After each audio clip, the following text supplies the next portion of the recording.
Assalamualaikum warahmatullahi wabarakatuh. Landasan memilih istri.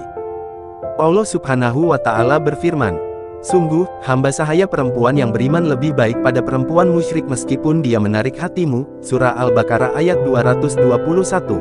Jika dia menceraikan kamu, boleh jadi Allah akan memberi ganti kepadanya dengan istri-istri yang lebih baik dari kamu, perempuan-perempuan yang patuh, yang beriman, yang taat, yang bertobat, yang beribadah, yang berpuasa, yang janda dan yang perawan. Surah At-Tahrim ayat 5. Sungguh, laki-laki dan perempuan muslim, laki-laki dan perempuan mukmin, laki-laki dan perempuan yang tetap dalam ketaatannya, laki-laki dan perempuan yang benar, laki-laki dan perempuan yang sabar, laki-laki dan perempuan yang khusyuk, laki-laki dan perempuan yang bersedekah, laki-laki dan perempuan yang berpuasa, laki-laki dan perempuan yang memelihara kehormatannya, laki-laki dan perempuan yang banyak menyebut nama Allah, Allah telah menyediakan untuk mereka ampunan dan pahala yang besar. Surah Al-Ahzab ayat 35. Diriwayatkan Al-Bukhari dari Abu Hurairah radhiyallahu anha, dari Nabi Shallallahu alaihi wasallam, beliau bersabda, "Wanita dinikahi karena 4 perkara, karena hartanya, kedudukannya, kecantikannya dan agamanya, maka pilihlah wanita yang beragama agar engkau tidak menjadi hina." Sabdanya, karena harta dan kedudukannya. Al-Hasab pada asalnya adalah mulia karena leluhur dan kaum kerabat, diambil dari kata al-hisab menghitung. Karena bila mereka berbangga-bangga, maka mereka menyebutkan dan menghitung sifat-sifat kebaikan mereka serta peninggalan leluhur dan kaum mereka. Konon, yang dimaksud dengan al-hasab di sini ialah segala perbuatan yang bagus. Bisa diambil darinya bahwa orang yang mulia lagi bernasab dianjurkan untuk menikah yang senasab dengannya. Kecuali bila terjadi kontradiksi, yaitu wanita yang setara nasabnya dengannya tidak memiliki ketaatan beragama dan wanita yang tidak setara nasabnya dengannya memiliki ketaatan beragama, maka ia harus mendahulukan wanita yang memiliki agama. Demikianlah dalam semua sifat. Sebagian Syafi'iyah berpendapat, dianjurkan agar wanita itu bukan kerabat dekat. Pendapat ini bersandarkan pada hadits, namun ia tidak memiliki sanad. Pendapat ini juga berdasarkan pengalaman, yaitu bahwa anak yang dihasilkan dari suami istri yang masih kerabat itu lebih dungu. Karenanya, ini pendapat yang argumentatif.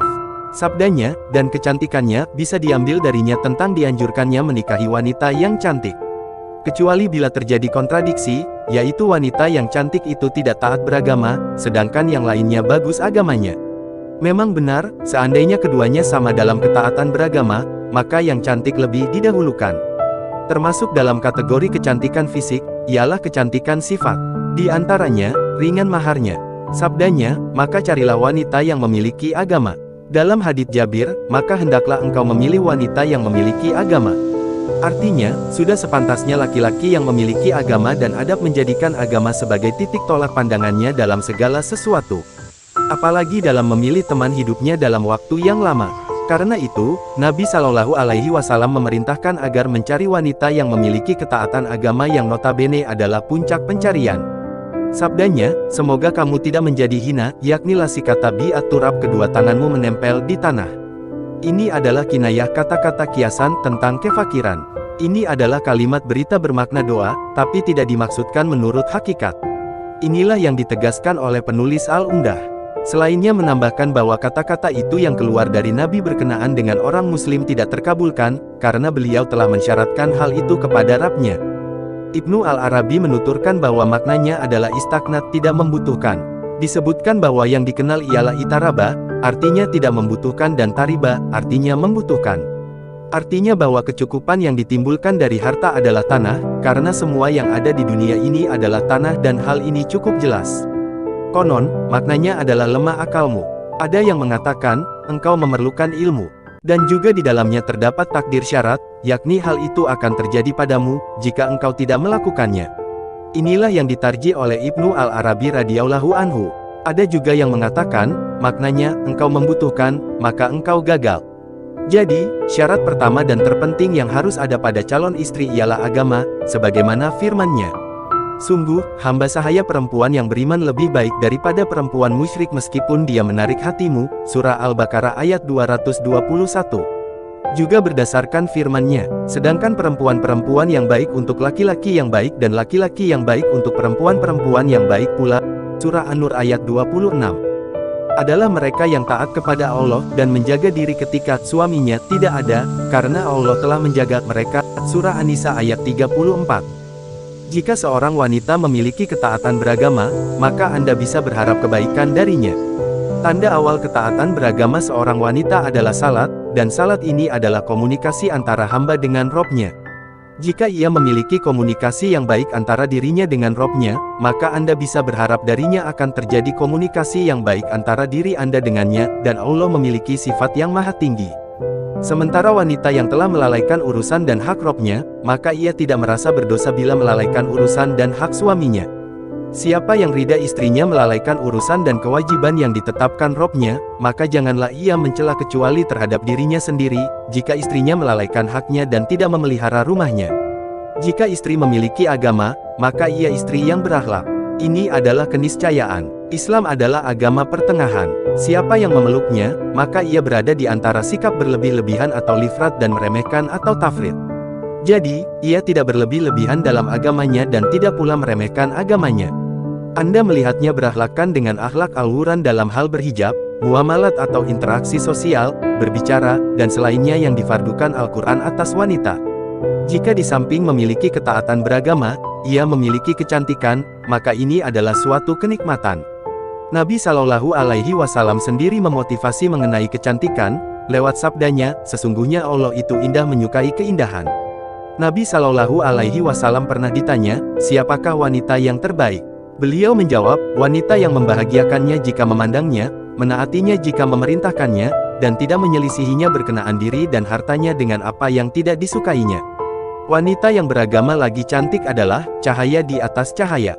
Dan, jika ia juga memiliki harta dan kedudukan, maka ia telah menghimpun sifat kebaikan yang banyak. Di antara sifat yang dituntut pada seorang istri, ia adalah wanita yang penuh kasih lagi banyak anak, sebagaimana sabdanya. Menikahlah dengan wanita yang banyak anak lagi penuh kasih, karena aku akan membangga-banggakan jumlah kalian. Ia memiliki belas kasih dan kasih sayang, berdasarkan sabdanya, sebaik-baik wanita yang mengendarai unta ialah yang paling belas kasih kepada anak-anak dan paling menjaga hak suaminya. Ia masih gadis, berdasarkan sabda Nabi Shallallahu Alaihi Wasallam kepada Jabir radhiyallahu anhu. Mengapa engkau tidak menikah dengan gadis yang bisa bermain-main denganmu dan engkau bisa bermain-main dengannya? Ia berkelakar denganmu dan engkau berkelakar dengannya.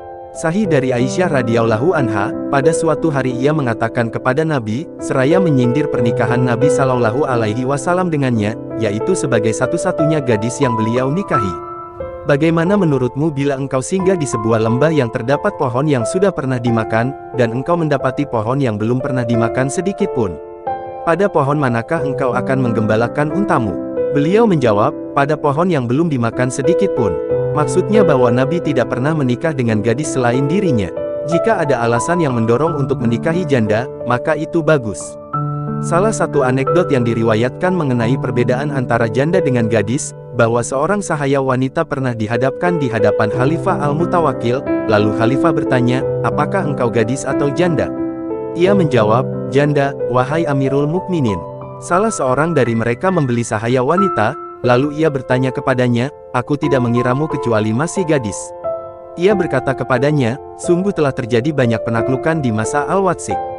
Salah seorang dari mereka berkata kepada sahaya wanita, apakah engkau masih gadis? Ia menjawab, aku berlindung kepada Allah dari Al-Kasat, yakni, status janda. Dua orang sahaya wanita, gadis dan janda diperlihatkan kepada salah seorang di antara mereka, maka ia cenderung kepada yang gadis. Maka yang janda itu mengatakan, engkau menginginkannya, padahal jarak antara aku dengannya hanya sehari. Maksudnya jarak antara kegadisan dan menjadi janda hanya semalam. Ia mengatakan kepadanya, dan sesungguhnya sehari di sisi Robmu adalah seperti 1000 tahun menurut perhitunganmu, Surah Al-Hajj ayat 47. Wanita itu termasuk orang yang terdidik lewat hidangan Al-Quran dan Sunnah. Bukan wanita yang terdidik lewat hidangan Timur dan Barat, yang berjalan dan menjulurkan lidah di belakang segala yang baru di dunia mode, pakaian, cat kuku, dunia kaset dan penyanyi. Ia mengambil jalan dan teladannya dari penyanyi, penari dan pemeran film, baik laki-laki maupun perempuan. Saudaraku, hati-hatilah mengambil teman wanita yang tidak berkudungkan dengan kerudung robnya, dan lebih mendahulukan kerudung seniman dan orang jahat, lalu ia menelanjanginya dan menutupinya. Ia menjadikannya sebagai barang dagangan yang dipajang untuk setiap orang yang punya sepasang mata agar melihatnya, sepasang mulut agar membicarakannya, mencandainya dan meneleponnya, mengendusnya di jalan dan alat transportasi. Maka, pilihlah wanita yang memiliki agama agar engkau tidak menjadi hina. Terima kasih. Semoga semua ini bermanfaat. Wassalamualaikum warahmatullahi wabarakatuh.